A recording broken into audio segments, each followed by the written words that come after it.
इस देश के लिए जरूरी है। हमको, हमारा नेबर इमीडिएट अफगानिस्तान नेबरहुड में है।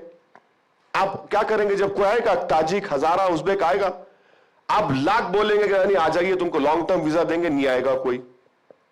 दूसरा, श्रीलंका के टेमिलियंस 30 साल से पढ़े, वो भी हिंदू हैं, आप उनको नहीं देते। नेपाल के मधेसी हिंदू हैं, उनको नहीं देते आप। म्यांमार में चीन और काची लोगों का, हमने 6 साल पहले तो ऑल इंडिया रेडियो में उनका एक प्रोग्राम चलता था, उनको आप नहीं करते। अच्छा, आप कहते हैं कि हमने कश्मीर के पीओके के 26 सीट को उठा के रखा, वो 26 में से अगर 26 आ जाएंगे दे देंगे उनको सिटीजनशिप आप। चीन के पास 1/3 इंडिया का एरिया है, चीन को शामिल करिए ना आप। क्यों डरते हैं चीन से आप? डरते हैं चीन से आप? 1/3 एरिया चीन का, हिंदुस्तान का चीन के पास है। तो ये जुमला चीजें हैं जिसका इनके पास कोई जवाब नहीं है। इनके पास जवाब क्या है कि नहीं बांग्लादेश में हिंदुओं से ऐसा हुआ। अरे भाई, बांग्लादेश को भी तो आप ही ने बनाया ना, मैंने नहीं बनाया, आपने बनाया। और कैसे बनाया? अगर ये बीजेपी की सरकार होती, इस देश के इन बच्चों को समझने की जरूरत है कि टाइगर सिद्दीकी का नाम किसी ने सुना? आपने टाइगर सिद्दीकी का नाम सुना कभी आपने? टाइगर सिद्दीकी वो आदमी था जो मुक्ति बाहिनी बनाया, यहां से मुक्ति बाहिनी बनी और बांग्लादेश बना बाद में। अब ये लोगों की सरकार है तो कोई टाइगर सिद्दीकी आएगा नहीं कोई भी। अब अरे भाई, मुझे देखिए, आखिरी बात, भारत के मुसलमानों को पाकिस्तान के मुसलमानों से, अफगानिस्तान के मुसलमानों से हमको क्या करना है? उनका देश का मसला हमको क्या करना है? हम तो छोड़ दिए ना, हम तो जिना के पैगाम को ठुकरा दिए। आप तो जिना को जिंदा कर रहे हैं, इस तरह का कानून बनाकर जिंदा कर रहे हैं। इन बच्चों ने कुछ और नाम नहीं सुने, आप कॉन्स्टिट्यूएंट असेंबली तक चले गए। एक सवाल मैं आपसे ऑनेस्टली पूरे करिए। हाँ, वो ये है कि इब्राहिम सुलेमान सेठ, जीएम बनातवाला साहब, आपके वालिद साहब सलाउद्दीन ओवैसी साहब, सैयद शहाबुद्दीन साहब, एक डाइवोर्सी का, शाबानों का, एलिमनी के केस के लिए, मुसलमानों के लिए बदला ना सुप्रीम कोर्ट का कानून, इसी पार्लियामेंट ने बदला। ये फ्लड गेट्स वहां ओपन नहीं हुए थे, ये रास्ता वहां से नहीं खुला। एक मिनट, मैं आपको आज ऑन रिकॉर्ड कह रहा हूं कि आप इसको जोड़ रहे हैं राम मंदिर के तालों के साथ, राइट? नहीं, मैं ये कह रहा हूं कि जोड़ रहे हैं ना। मैं ये कह रहा हूं कि कॉन्स्टिट्यूशन में नहीं, धर्म के नाम पे बदला गया। अच्छा ठीक है, चलिए आपका सवाल ले लेते हैं। तो क्या शाबाना मूवमेंट नहीं था जब SC/ST एक्ट को आपने तब्दील किया पार्लियामेंट में बिल लाकर? क्या शाबाना मूवमेंट नहीं था जब जलीकट्टू का सुप्रीम कोर्ट ने जजमेंट दे दिया तो आपने ऑर्डिनेंस जारी कर दिया? क्यों किया आपने? बीजेपी ने किया ना। जलीकट्टू का सुप्रीम कोर्ट जजमेंट, आपने ऑर्डिनेंस जारी कर दिया। SC/ST एक्ट सुप्रीम कोर्ट ने दे दिया, आपने उसको कानून बना दिया। और जो जजमेंट दिया उस जज साहब को आपने NGT ट्राइब्यूनल का चीफ बना दिया। वो क्या मूवमेंट था? नहीं, पर वो लास्ट कॉन्स्टिट्यूशन के अंदर, सुनिए, वो भी कॉन्स्टिट्यूशन था ना। कॉन्स्टिट्यूशन आप कह रहे नहीं कॉन्स्टिट्यूशन पे प्रहार है, मैं कह रहा हूं कॉन्स्टिट्यूशन प्रहार कैसे? ऐसे तो पहले भी हो चुका है सर। SC/ST एक्ट तो कॉन्स्टिट्यूशन का हिस्सा है ना। सुप्रीम कोर्ट ने उसको उसमें डाइल्यूट कर दिया, आपने बिल लेकर आया, तो सुप्रीम कोर्ट के फैसले को मान लेना था आप। जलीकट्टू सुप्रीम कोर्ट ने कहा कि ये गलत है, आपने ऑर्डिनेंस जारी कर दिया। मगर जहां तक शाबानों का मामला है, जो कानून बनाया गया था उसको सुप्रीम कोर्ट ने दानिया लतीफी में अपहेल्ड किया। यह बात कोई बोलता ही नहीं है। दानिया लतीफी में सुप्रीम कोर्ट ने उस कानून का अपहेल्ड किया, आज भी वो कानून रेलिवेंट है। बिल्कुल, नहीं वो आपकी बात सही है, लेकिन मैं ये कह रहा हूं कि एक नैरेटिव और एक कमेंट्री ये है कि वो जो हुआ तब लोगों को लगा कि भाई पाकिस्तान बन गया, 47 हो गया, कॉन्स्टिट्यूशन बन गया, सब इक्वल हो गए, अब फिर एक कम्युनिटी के हिसाब से कानून क्यों बदले जाएंगे? और अगर ऐसा है तो वो जो नैरेटिव 47 के बाद नहीं चल पाया था बिकॉज ऑफ 30 जनवरी 1948, वो फिर शुरू हुआ। नहीं, देखिए, हमारे कॉन्स्टिट्यूशन मानता है ना मुस्लिम मैरिज एक्ट को, मानता है सर। आजादी के बाद भी मानते हैं उसको। लेकिन uniform civil code directive principle state policy है। प्रॉब्लम यही है ना आप लोगों में। आप लोग राइट्स को भूल नहीं, मैं आपसे मुराद जो भी है पीछे आपके, जो आप लोग जो है राइट्स की बात करते, आप लोग राइट्स की बात नहीं करते, आप ड्यूटीज की बात करते। संविधान में राइट्स पहले आते, बाद में ड्यूटीज आते। तो अगर आप यूनिफॉर्म सिविल कोड की बात कर रहे हैं तो यूनिफॉर्म सिविल कोड ये भी कहता, डायरेक्टिव प्रिंसिपल ये भी कहता है कि देश का वेल्थ जो है वो इक्वली सब में डिवाइड होना चाहिए। क्यों 90% देश का जो पैसा है वो सिर्फ 8% लोगों के पास क्यों रहेगा? आप वो करिए ना। डायरेक्टिव प्रिंसिपल में शराबबंदी का भी है, करिए ना। डायरेक्टिव प्रिंसिपल में यह भी लिखा हुआ है कि नहीं बल्कि हिंदू अनडिवाइडेड फैमिली में टैक्स रिबेट आपको मिल रहा है, मुझे नहीं मिल रहा है। क्यों भाई, मुझे भी दीजिए ना, हम मुसलमानों में भी अनडिवाइडेड फैमिली है। मगर डायरेक्टिव प्रिंसिपल में क्या पकड़ लिए सब लोग? काउ स्लॉटर और uniform civil code. Uniform civil code क्या होगा बताइए? क्या हमारे हिंदू भाइयों में दया बागा और मिताक्षरा स्कूल ऑफ थॉट एक हो जाएगा? करके दिखाइए, चलिए। नहीं तो आप नहीं, मैं सिर्फ इतना कह रहा हूं कि वो जो इसका आप क्या जवाब देते हैं कि ये जो कहा जाता है कि ये सब कुछ शाहबानों से शुरू हुआ, उसका नतीजा ये है यहां तक पहुंचे हैं। आपने कहा ना 47 से पहुंचे, मैं यहां से पहुंचे। नहीं, देखिए, शाहबानों से नहीं शुरू हुआ, बल्कि राम मंदिर की बनाने की यात्रा जो विश्व हिंदू परिषद ने शुरू की थी, अगर इंदिरा गांधी का वो दर्दनाक उनका असैसिनेशन नहीं होता तो वीएचपी की यात्रा दिल्ली को आ जाती। क्योंकि इंदिरा गांधी का वो असैसिनेशन हुआ, वो वीएचपी की यात्रा मुलतवी हो गई, वो नहीं आई यहां पर। और दूसरी बात यह है कि राम मंदिर की जो बात है वो शाहबानों से पहले से शुरू हुई है, लेकिन उसको पॉलिटिकल सपोर्ट और पब्लिक सपोर्ट वो यकीनन वो डिबेटेबल पॉइंट है। उसको आप भी बोल सकते हैं, मैं भी बोल सकता हूं अलग तरीके से, वो हिस्ट्री जज करेगी उसको। तो अब ये जो हिस्ट्री 85 के बाद 86 के बाद की है और 47 के बाद की है, अब यहां पर पहुंची है 2019। मगर आप मुझे एक बात समझ में नहीं आ रही कि आप ये क्यों नहीं बोलते, ये क्यों नहीं सोचते और बोलते कि राम मंदिर की वजह से ही बीजेपी यहां तक आई ना? वो तो हाँ, वो भी तो बोलना पड़ेगा आपको। नहीं, वो कि दो पार्लियामेंट की सीट से 90 पर जंप किए, बिल्कुल। उसके बाद बढ़ते बढ़ते बढ़ते बढ़ते फिर आप गुजरात का राइट हो गया, और फिर बीच में कांग्रेस ने बहुत मदद की उनको 2010 से 14 तक।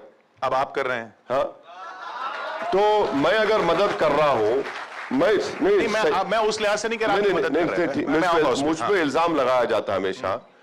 इम्तियाज जलील ने 30 साल के शिवसेना के एमपी को हराया। आपके जो लोकमत के एडिटर है वो भी इलेक्शन हारे हमारे से, पूछ लीजिए, वो भी इलेक्शन हारे हमारे से, और वो तीसरे नंबर पे चले गए थे। ये फैक्ट है, ये मैं कोई सरकास्टिकली नहीं कर रहा हूं, फैक्ट कह रहा हूं। जब 30 साल के एमपी को इम्तियाज जलील हराता है शिवसेना के, तो कौन सी डील हुई बताइए? किशनगंज बिहार के हम लड़े, वहां पर हम 3 लाख वोट हम हासिल किए, 3,25,000 जेडीयू, 3,50,000 कांग्रेस जीती। अगर मैं नहीं रहता मेरा कैंडिडेट तो वहां पर भी जेडीयू बीजेपी जीत जाती। किशनगंज का बाई इलेक्शन हुआ, कांग्रेस की सिटिंग सीट, कांग्रेस तीसरे नंबर पर, बीजेपी दूसरे नंबर, पहले नंबर पर एमआईएम। तो ये प्रॉब्लम क्या है कि खास तौर से सेक्युलर पार्टीज को एक बीमारी है, वो बीमारी है एरोगेंस की। वो बीमारी है कि वो नहीं चाहते कि कोई उनको आंख में डालकर बात करे। उनको बीमारी है कि उनको आदत पड़ चुकी है हर एक को गुलाम की तरह देखने की। मैं इस चीज को नहीं मानता, मैं इस चीज को तोड़ना चाहता हूं, मैं इस चीज को खत्म करना चाहता हूं। और अगर मैं इलेक्शन लड़ता हूं, जीत हार तो आवाम के हाथ में अल्लाह फैसला करेगा, मगर मेरा इलेक्शन का लड़ना आप लोगों को उसको वेलकम करना चाहिए, इसलिए कि मैं हिंदुस्तान की जमहूरियत को मजबूत कर रहा हूं। इन बच्चों को जो कल 18 साल के होकर वोट डालेंगे, इनको मैं कह रहा हूं कि वोट डालो ताकि तुम्हारा और कॉन्फिडेंस बिल्ड हो जमहूरियत में। अगर ये नाराज होकर बैठ जाएंगे तो ठीक नहीं है ना। तो इलेक्शन जहां लड़ते हैं बी टीम हो गए। अच्छा, आखिरी बात, महाराष्ट्र के इलेक्शन में सर इम्तियाज और मेरे खिलाफ कैंपेन चला है, एमआईएम के खिलाफ, कि मोदी को, ओवैसी को हराना है और उद्धव ठाकरे को हराना है तो कांग्रेस एनसीपी को वोट दो। ये चला है पूरा। और जैसा इलेक्शन का नतीजा आया, कांग्रेस ने निकाह कर लिया शिवसेना से और शरद पवार ने वलीमा कर लिया उद्धव ठाकरे से। अरे भाई, ये कौन सा निकाह और कौन सा तलाक आप कर रहे हैं? गाली देकर हमारे खिलाफ वोट हासिल किए, मुसलमानों को डराकर वोट हासिल किए मोदी का और उद्धव ठाकरे का। अब यहां पर शशि थरूर बैठकर बोलते हैं कि इधर वी हैंग टुगेदर और वी हैंग क्या कहा ना अंग्रेजी में, और हैंग सेपरेटली। हम क्या बीच में पड़े रहेंगे क्या? अरे आप बताइए ना, फिर ये फिर आपने धोखा नहीं दिया कांग्रेस पार्टी ने, एनसीपी ने। और फिर आपने अभी जका ने अच्छा सवाल किया, ज्यादा ग्रिल नहीं किया उनको, दोनों शायद स्टेट का कनेक्शन था। तो क्या था उसमें कि कल का जो बिल लाया गया, शिवसेना आपकी पार्टनर है और आपका सीएमपी प्रोग्राम कहता है सेकुलरिज्म। कल शिवसेना बीजेपी की सपोर्ट कर दी और आप खामोश बैठे रहे। और आज राहुल गांधी ट्वीट करते हैं कि जो इस बिल की तायीद करेगा वो हिंदुस्तान के फाउंडेशंस के खिलाफ बोलेगा। अरे आप जिसके साथ सरकार बना रहे हैं, जिसको मुख्यमंत्री बनाए हैं, वो सपोर्ट कर रहा है। अरे भाई, किसको बेवकूफ बना रहे हैं? हमारे कान में तो फूल नहीं है। अब यही चाहता हूं कि देश को ये कांग्रेस का चेहरा आप पहचानिए, एनसीपी का चेहरा पहचानिए। शरद पवार बोलते कि हाँ उनका मामला है। क्या मामला है आपका भाई? आप या तो अल्लाह को राजी करिए या शैतान को राजी करिए, आप दोनों को राजी नहीं कर सकते एक वक्त में।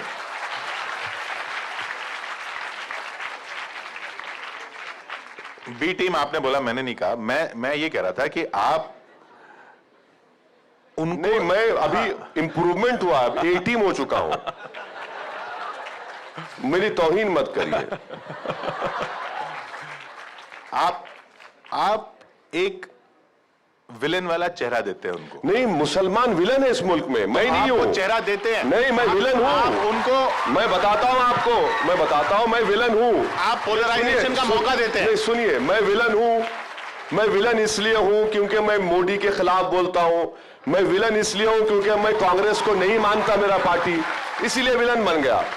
जिस दिन इन दोनों में से एक को पकड़ लूंगा, अगर मोदी के साथ हो गया तो आप मुझे रजनीकांत बना देंगे, अगर कांग्रेस के साथ हुआ तो आप मुझे अमिताभ बच्चन बना देंगे। तो मुझे ये नहीं करना है। मैं विलन हूं, कौन सी बड़ी बुरी बात है? विलन ही तो हो ना। तो चलिए विलन का काम देखिए। एक इस पॉलिटिकल पिक्चर में पूरा फोकस विलन पे होता है, बहुत अच्छा है, कोई बात नहीं। लेकिन वो विलन हीरो को हीरो बनने का मौका दे रहा है, ये इल्जाम है आप पर। नहीं, मैं नहीं दे रहा हूं। जो हीरो बनना चाहता है वो खुद साइड हीरो बना हुआ है, मैं क्या करूं? विलन किसी को हीरो नहीं बनाता, हीरो को हीरो बनना पड़ता है। अगर दो हीरो हैं, एक राहुल गांधी और एक आपके मोदी, उन दोनों में से देश को तय करेगा हीरो कौन है। विलन तो मुझे बना दिया, मैं खुश हूं इस रोल में। अब हीरो कौन है? जो हीरो अगर हीरोपंती नहीं कर पा रहा तो हम क्या करेंगे?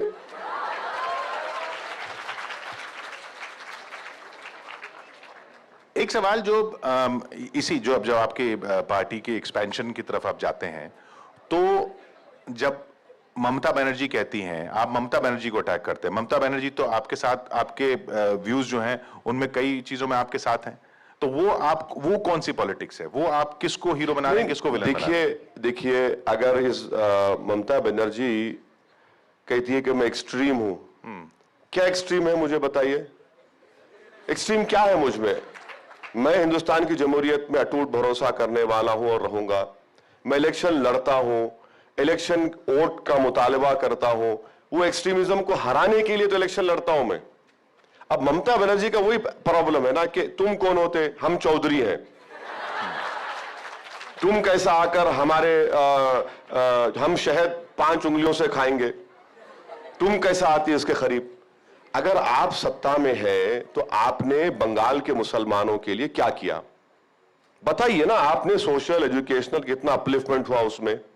कितना आपका बजट जो एलोकेट करते कितना स्पेंड होता उसमें? आपने क्यों स्टेटस को उनका इंप्रूव क्यों नहीं किया? और बंगाल में तो मैं इलेक्शन नहीं लड़ा पार्लियामेंट का, वहां पर 15 सीट पर बीजेपी जीत गई, मैं तो जाकर नहीं कहा ना किसी को। तो यही तो कह रहा हूं कि ये जो प्रॉब्लम है इन लोगों में कि दोनों को सूट करता है, बीजेपी को, शिवसेना को, कांग्रेस को, ये तमाम सो कॉल्ड सेकुलर पार्टीज को, कि इसको विलन बना के रखो, इसको डरा कर रखो कि ये देखो ये हमारा थ्रेट है। बीजेपी शिवसेना बोलती है एंटी नेशनल है, और कांग्रेस और ये तमाम सेकुलर पार्टीज बोलते देखो ये वोट काटने को आया है। अरे भाई तुम दोनों एक बार बैठ के डिसाइड कर लो मैं क्या हूं। इससे पहले कि हम बच्चों के कुछ सवाल ले लें, एक आखिरी सवाल। मजलिस से इत्तेहादुल मुस्लिमीन, आप बंगाल में जाते हैं बंगाल के मुसलमानों की बात करते हैं, बिहार में जाते हैं बिहार के मुसलमानों की बात करते हैं, ये भी तो कॉन्स्टिट्यूशन में नहीं, आप गलत मुसलमानों की पार्टी कैसे हो? नहीं, कौन कह रहा है मुसलमान पार्टी? आप इलेक्शन कमीशन के लॉ की खिलाफ वर्जी कर रहे हैं। मैं वही पूछ रहा हूं। नहीं है, नहीं कर सकते आप। कोड ऑफ कंडक्ट का वायलेशन एमसीसी का। तो आप बिहार में जाके बिहार के मुसलमानों की बात करते हैं, आप बंगाल में जाके बंगाल के मुसलमानों की बात करते हैं। नहीं, देखिए आप अगर आप स्टडी नहीं कर रहे मेरे पार्टी के बारे में तो मैं आपको एजुकेट करता हूं। औरंगाबाद में हमारे दरदा साहब बैठे हैं, पूछ लीजिए मेरे जाने के बाद, पूछ लीजिए। सर बड़े पॉलिटिशियन भी हैं। हमारे 27 कॉर्पोरेटर में से 6 तो नॉन मुस्लिम है। कहां से आए वो? सुनिए और सही बात सुनिए। और एक चीज, हम लोग मुंबई में धारावी का इलेक्शन लड़े, उससे हटके कई सीट पर लड़े, हमारे नॉन मुस्लिम भाइयों की टिकट हमने खड़ा किया, जीते हैं, हारे हैं। तो इसका मतलब क्या है कि मैं सिर्फ मुसलमानों की बात नहीं करता हूं मैं? अरे भाई आप ये तो देखिए, अगर मैं मुसलमानों की बात करता तो मेरे कम से कम पार्लियामेंट में 8-10 एमपी जीत कर आते। और जो हिंदू हिंदू हिंदू हिंदू सम्राट की बातें करते हैं वो कहां से कहां चले गए। अब शिवसेना में और बीजेपी लड़ाई झगड़ा क्या है कि हिंदू हृदय सम्राट कौन है, उद्धव ठाकरे है या नरेंद्र मोदी है? चलिए कुछ सवाल बच्चों से लेते हैं, बहुत ऑडियंस में लोग मौजूद हैं। कोई सवाल ओवैसी साहब से पूछना चाहेंगे? जी। Particular community is not allowed to enter, that they're barred from entering. And so at the same time, the party uses the Supreme Court rule to justify it. So sir, don't you think that in many ways would be undemocratic and would in many ways try to attack the constitution of a country? I totally agree with you. That is why I started my initial remarks to the question asked was that this particular bill is unconstitutional because you have right to equality, Article 14 in the Constitution, which clearly applies to citizens of India and also to non-citizens. No government in power can commit any act which violates Article 14. That is the fundamental right, that is the basic structure of the Constitution. The Supreme Court has clearly said that no government can even touch it. So that is very sacrosanct. You're absolutely right. I agree with you. By passing that bill in the Lok Sabha, they have, I said this in the Parliament, that they violated Article 14 and Article 21 of the Constitution, which the Supreme Court has clearly stated in the recent case of Shaira Bano. They've also stated this in Bommai case, in Keshavananda Bharati case. I agree with you. Any other question? Yeah. Sir, my question is that कि चाहे 3 तलाक का मामला हो या NRC या CAB का विरोध, आपकी तरफ से सबसे पहले विरोध होता है, तो क्या जबकि सेकुलर विचार वाले बाकी सांसद या पार्टी इन मुद्दों पर चुप क्यों रहती है? क्या उनको सिर्फ वोट से मतलब है, उनको समस्याओं से कोई मतलब नहीं है? सर सुनिए, ये सुनिए अब आप जवाब दीजिए इसका। सवाल आपसे मैंने दूंगा।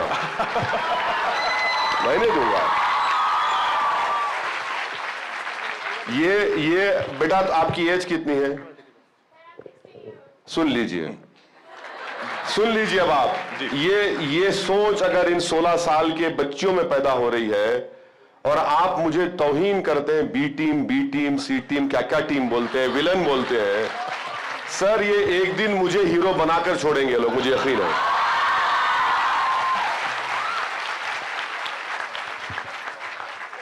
आप खुश हुए और खुश? मैं खुश नहीं हूं। हाँ। आपको गम हो रहा है, मुझे खुशी इस बात की है। तो वैसे साहब मिस्टर इंडिया बनेंगे? नहीं, मेरा मकसद कोई मिस्टर बनना नहीं है। मुझे ना 56 इंच का सीना दिखाने की जरूरत है, ना मुझे ड्रामा और करके बताना पड़ेगा कि मैं इतना हमदर्द नहीं है। मेरी लड़ाई जो है संविधान में जो कॉन्स्टिट्यूशनल राइट्स की गारंटी दी गई है, जिस जगह पर हम बैठकर ये प्रोग्राम कर रहे हैं इस जगह का नाम अंबेडकर इंटरनेशनल सेंटर है। और बाबा साहब ने कॉन्स्टिट्यूशन बनाकर इन बच्चों को कहा कि अगर तुमको इक्वालिटी, जस्टिस, लिबर्टी, फ्रेटर्निटी हासिल करना है तो तुमको जरूरी है कि पॉलिटिक्स में हिस्सा लो और अपनी लीडरशिप को बनाओ। ये मेरा काम है। मेरा काम ये नहीं है मिस्टर इंडिया, ये सब चीजें। मेरा मकसद में देखिए, मुझे ना मुसलमानों का लीडर बनने का शौक था, ना है, ना कभी रहेगा। अल्लाह ने मेरी फकीरी में शाही रखी है, और मेरी फकीरी में और मोदी साहब की फकीरी में जमीन आसमान का फर्क है, उसमें मत जाइए। सर, मैं आपका बहुत बड़ा फॉलोअर हूँ। यूट्यूब में जाके रात को आपकी करीबन सभी भाषण लेक्चर सुनता हूँ, मगर आपकी राजनीति सिर्फ एक मुस्लिम तुष्टिकरण पर आके रुक जाती है। भगवान ने, अल्लाह ताला ने आपको इतना ज्ञान दिया है, मेरा मानना है अगर आप ये ज्ञान देश के विकास के लिए, आपकी जारी एनर्जी उसमें अगर चैनलाइज करोगे तो आप देश के एक बहुत बड़े नेता हो सकते हैं। सर, मैं जो है ना कोई देश का नेता नहीं बनना चाहता हूं, ईमानदारी से कह रहा हूं। मैं अगर अपनी गली का लीडर बन गया तो काफी है। मैं आपको इतना बता रहा हूं कि देश में जो कमजोर तबकात हैं, चाहे दलित हो, आदिवासी हो, माइनॉरिटीज हो, मुसलमान हो, ये हमारे देश का कम से कम 25-26% का हिस्सा बनता है। अगर ये ताकतवर हो जाएंगे, देश का ही फायदा होगा ना सर। मेरा फायदा छोड़ दीजिए आप, देश का ही फायदा होगा। तो देश के फायदे के लिए बहुत जरूरी है कि मुस्लिम माइनॉरिटीज, दलित, आदिवासी को उनको उठाया जाए, उनसे सोशल जस्टिस किया जाए, उनको उनका जो मुकाम है वो मिलना चाहिए। ये मेरी लड़ाई है। देश का नेता बनना है सर, जिसको बनना है बने, हमको उसको शौक नहीं है सर, मुझे उसका शौक भी नहीं है। मैं आपसे रिक्वेस्ट करूंगा, ज्यादा रातों में मत देखिए, नींद खराब हो जाएगी आपकी मेरी। सर, मेरा एक सवाल आपसे, with due respect to your sentence कि मैं गली का नेता हूँ या बनना चाहता हूँ। सर, आप राहुल जी सही नहीं है, मोदी सही नहीं है, ममता बनर्जी सही नहीं है, उद्धव ठाकरे सही नहीं है, शरद पवार सही नहीं है। ये ऐसा लगता नहीं आप सिर्फ एक ही पर्सन या सिर्फ आपकी आइडियोलॉजी या आप जो बोल रहे हो वही सब चीजें सही है, आप उसी सेल्फ सेंटर्ड चीजों को आप कॉन्ट्रैक्ट कर रहे हो। आपने जितने सवाल अब और करना है आपको, सिर्फ एक सवाल हाँ, और सर, उसी के साथ मेरे कुछ मुस्लिम फ्रेंड्स भी हैं जो लोग बहुत न्यूट्रल थे, बट जब से आपके कुछ स्पीच होते हैं या कुछ फॉलोअर्स होते हैं सर, उसको वो हेट्रेड बना के जो है वो लोग अभी एक तरफ जाने लगे हैं, जो पहले ऐसा नहीं था। पहले हम लोग साथ में बैठते थे, और ये मेरा खुद का पर्सनल एक्सपीरियंस है। आपने अभी जितने पॉलिटिकल लीडर्स का नाम लिया, आपने सबको फर्स्ट नेम से पुकारा, सिवाय राहुल गांधी को राहुल जी कहा आपने। तो इसका मतलब है कि आप कांग्रेसी हो सकते हैं। तो जब आपके राहुल जी आपके जी हैं, तो मैं आपसे ये अर्ज करना चाहूंगा कि मुझे संविधान इस बात का इख्तियार देता है कि मैं इनको क्रिटिसाइज करूं, और इंशाअल्लाह ताला जब तक जिंदा रहूंगा क्रिटिसाइज करता रहूंगा। अगर ये सेल्फ सेंटर्ड है, सो बी इट, क्योंकि मुझे इस जनता ने वोट डाला है। कोई ऑर्केस्ट्रा पार्टी का मैं प्लेबैक सिंगर नहीं बन सकता मेरे भाई, ना मैं कोई मुशायरे में जाकर एक कलाम पढ़कर वाहवा हासिल करूंगा। आपको मेरी बात कड़वी लगती है, कोई बात नहीं, एक्सेप्ट करना शुरू करिए, क्योंकि कड़वाहट को सुनना आपको जरूरी है। और अगर मैं संविधान के बाहर बात करता हूं तो आप एक्शन लीजिए। जहां तक आपके दोस्त, मुसलमान दोस्त आपके साथ नहीं बैठ रहे हैं, मैं आपके साथ बैठने को तैयार हूं। कभी आइए मेरे घर को, आइए ना, हम भी अच्छी चाय बनाकर पिलाएंगे आपको। और वो जो मासूम 16 साल की बच्ची है, वो कैसे इस तरह की बात कर रही है? कभी आपने सोचा सर, वो उस मासूम बच्ची के दिल में वो बात कैसे आ गई? बात वो, ये भी तो सोचिए सर। प्रॉब्लम क्या है ना कि ये आप लोग जो है मुस्लिम कम्युनिटी को नहीं समझ रहे हैं। आप लोग मुस्लिम कम्युनिटी, सुनिए, मुस्लिम कम्युनिटी को आप ये समझ रहे हैं कि रमजान आया तो एक इफ्तार कर लो, सेकुलरिज्म की खिदमत हो गई। बकरीद आया तो गोश्त खा लो इसके पास जाकर, नेशनल इंटीग्रेशन हो गया। शबे बारात शबे कदर आई तो कब्रस्तान के पास जाकर ठहर जाओ। नहीं सर, ये जो मुस्लिम जनरेशन जो बहन आई, जिसको आप मिलेनियल कहते हैं, ये चेंज हो चुका है बहुत, ये बहुत चेंज हो चुका है। इनके एस्पिरेशंस आपके एस्पिरेशंस के बराबर है। वो अब सेकंड फिडल का रोल अदा नहीं करना चाहते। वो आपके साथ जो आपको अच्छा चीज है, हमारे लिए भी अच्छा चाहते हैं। तो ये जनरेशनल शिफ्ट आ चुका है, जिसको ये पॉलिटिकल पार्टीज नहीं समझ रहे हैं और हम समझना भी नहीं चाहते। वो ये समझ रहे हैं कि भाई तेरे को हम बोले तू बैठ उधर, तू क्यों उठ रहा है, हम है ना तेरे लिए। जैसा मध्य प्रदेश के एक इलेक्शन में मौजूदा चीफ मिनिस्टर ने मुसलमानों से कहा, आपने वीडियो चलाया अपने चैनल पर, बल्कि शायद जका ने या चौबे साहब ने एक प्रोग्राम भी कर दिया उसके ऊपर, कि कमलनाथ ने मुसलमानों को बुलाकर कहा कि आप लोग कुछ मत बोलिए, खामोश रहिए। क्यों खामोश रहे, क्यों खामोश रहे भाई, कब तक खामोश रहेंगे? तो ये खामोशी को तोड़ना मेरा काम है। सर एक मेरा सवाल है सर।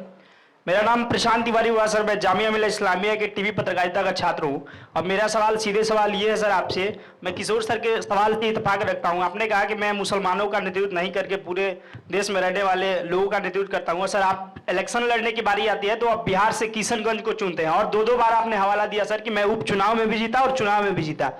तो कहीं कहीं आपको नहीं लगता कि सर आपने किशनगंज अगर चुनाव नहीं किया होता इलेक्शन लड़ने के लिए तो आपकी जमानत राशि जब्त हो जाती बिहार के अंदर? नहीं, हमारी जमानत जब्त हुई ना। आप बिहार के हैं?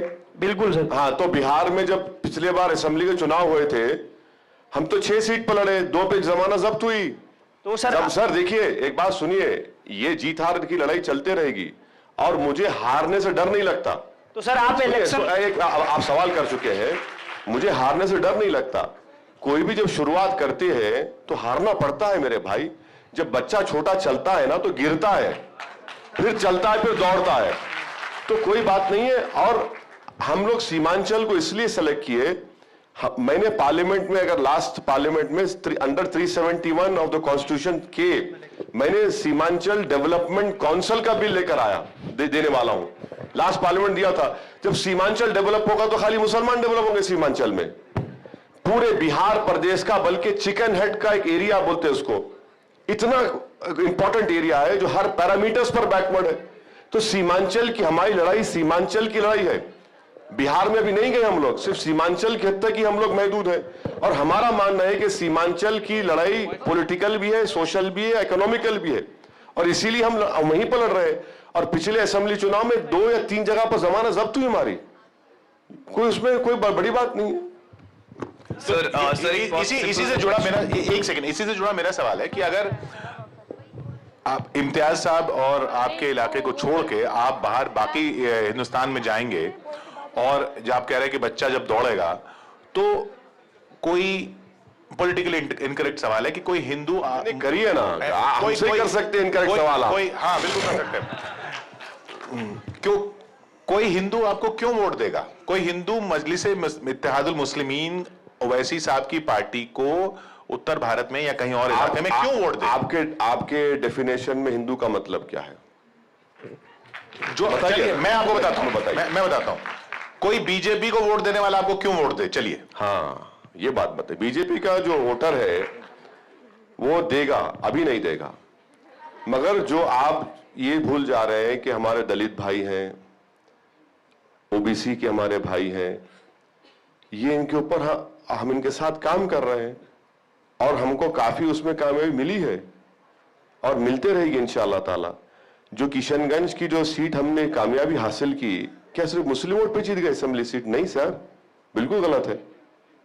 हम सब पे लिए काम कर रहे हैं और इंशाअल्लाह ताला हम अपने काम की बुनियाद पर आपके सवाल को गलत साबित करेंगे।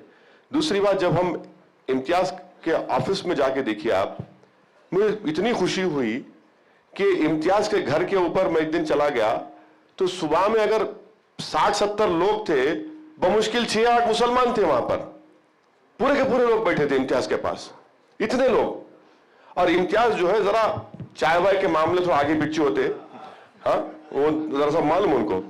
अरे 50-60 लोग बैठे हुए, सर ये सर आप काम करिए, सबका काम करिए। और हैदराबाद में हमारा जो ऑफिस है, मैं दावत दूंगा, आप आते नहीं है कभी, आइए ना, तो आपको दिखाएंगे हम। हफ्ते में 6 दिन बैठते हैं, सुबह 10 बजे से दोपहर में 3 बजे तक, सब आता है, लड़ते हैं, बात करते हैं, काम कराते हैं, यही तो है। तो ये गलत इल्जाम लगा देते हैं कि ये खाली एक ही तबके की बात करते हैं, एक ही का काम करते, नहीं करते सर। आपको सबका काम करेंगे तो आप जीतेंगे। जी सर, सो सर अस्सलामुअलैकुम एवरीवन। कॉन्स्टिट्यूशनल अथॉरिटी के आगे जब आप कॉन्स्टिट्यूशनल अथॉरिटी के एक्ट के अंडर एक्ट करते हुए जब आप एज अ पार्लियामेंटेरियन डिबेट करते हैं, तब धर्म से आगे एक और बात आती है सर। जब हमारा फेडरल स्ट्रक्चर और एक डिसेंट्रलाइज्ड भारत विश्वास करता है, जब वो थोड़े क्वेश्चन में आ जाता है सर। जैसे महाराष्ट्र में जब ये सब राजनीति की बात रही थी और सत्ता की बात चल रही थी, तब सर इस 1 महीने में 16 किसान जो अलग अलग मजहब के थे उन्होंने खुदकुशी, क्योंकि जो सरकार उस समय जो जिसको केयरटेकर गवर्नमेंट हमने नाम जिसे दे दिया है, वो एक्ट नहीं कर पाई। और उसका रीजन ये था कि इलेक्शन कमीशन की गाइड जब तक कॉन्स्टिट्यूशनली वारंटेड गवर्नमेंट अपॉइंट नहीं हो जाती और वो इलेक्शन का we can say rest period है, तब तक वो कोई मेजर पॉलिसी एक्शन नहीं ले आ सकती। और यही मोदी जी और अमित जी जो बहुत टाइप की बातें करते रहते, वो इसका डिफेंस भी कर रहे थे। सर इस पे व्हाट आर योर ओपिनियंस? नहीं, देखिए, कॉन्स्टिट्यूशन में कहीं पर फेडरलिज्म लिखा हुआ नहीं है, मगर केशवानंदा भारती ने माना कि federalism is part of the basic structure of the constitution. और आप जो स्पेसिफिक एग्जाम्पल की बात कर रहे हैं, जहां तक मुझे थोड़ा बहुत कॉन्स्टिट्यूशन के बारे में मालूम, केयर टेकर सरकार को कंपनसेशन देने की इजाजत है। वो अगर थोड़ा बहुत पूछना है तो गवर्नर से पूछ सकते, क्योंकि ये तो नेचुरल कैलेमिटी हुई है ना महाराष्ट्र में, नेचुरल कैलेमिटी महाराष्ट्र में हुई है। और उस वक्त की जो बीजेपी शिवसेना की सरकार एग्जिस्टेंस में थी, नया डिसीजन जियो सब तो खत्म हो गया। वो तो ये तो मदद कर सकते थे, करना भी चाहिए था, करना भी चाहिए था। Assalamualaikum. I wanted to ask about, everyone knows your impact on the Indian youth. So what would you do for the country if you wake up as the Prime Minister of India? नहीं, बिल्ली के ख्वाब में छिछोड़े नहीं हो सकते, याद रखिए आप। तो मेरा नहीं, मैं उतनी दूर नहीं सोचता हूं, ना मेरा कोई मकसद है, मगर यूथ के लिए बहुत जरूरी है कि आप लोगों का पॉलिटिक्स में इन्वॉल्व होना। आप लोगों का पोलिंग परसेंटेज गिर रहा है, वो डेंजरस है।